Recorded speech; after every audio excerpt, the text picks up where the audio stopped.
Well, Victorian police say the spate of bashings are not racist attacks, but the continued assault of Indian students around Melbourne has prompted strong words in Parliament. Just before dawn this morning, a mass protest at one of Melbourne's iconic street corners itself turned violent. 18 people were detained by police and the officers were accused of using excessive force. The Chief Commissioner disagrees after personally supervising the overnight operation, during which he spoke to the students in the middle of the night. And some Indian community groups are distancing themselves from the last stage of the overnight protest. From Melbourne, Raphael Epstein reports. The protest was peaceful until the early hours of this morning. The demonstrators say in the past few months, hundreds of them have been assaulted on the streets and on public transport. Before the police moved in, the anger was close to the surface. We like Australia, but the Australians don't like us. That's what you come here. Yeah. We come here for a life, but they don't let us live our life. We do struggle here. If you want respect, give respect.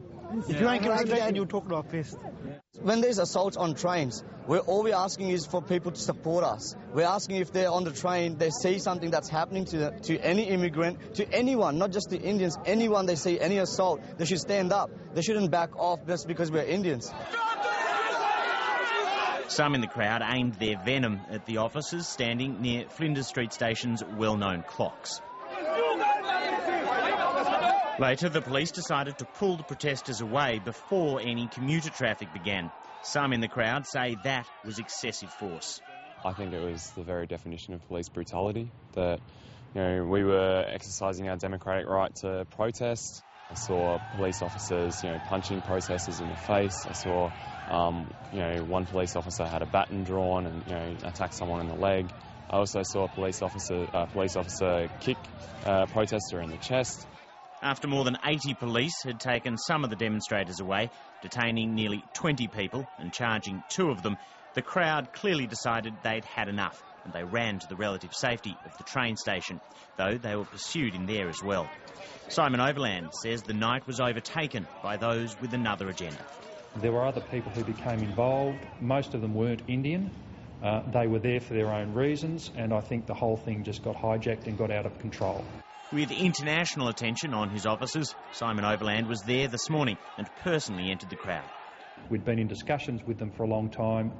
It got to the point where we needed to clear the intersection. So, as I say, if they've been injured, I regret that, but in terms of what I saw, the police action was entirely justified and appropriate. Indian community groups say they weren't involved in the final stages of the protest. They were talking to students group by group. They were quite friendly. There was nothing I have seen either from the student side or the police side which is out of control. In India, the issue burns on as headline news. Many say it's already stopped students coming here, damaging one of our biggest export earners. Both major parties condemned the bashing and assault of Indian students over recent months, the Prime Minister saying they go against Australia's tolerant society. That is why these recent acts of violence are all the more deplorable. They are equally unacceptable and deserve to be met with the full force of the law.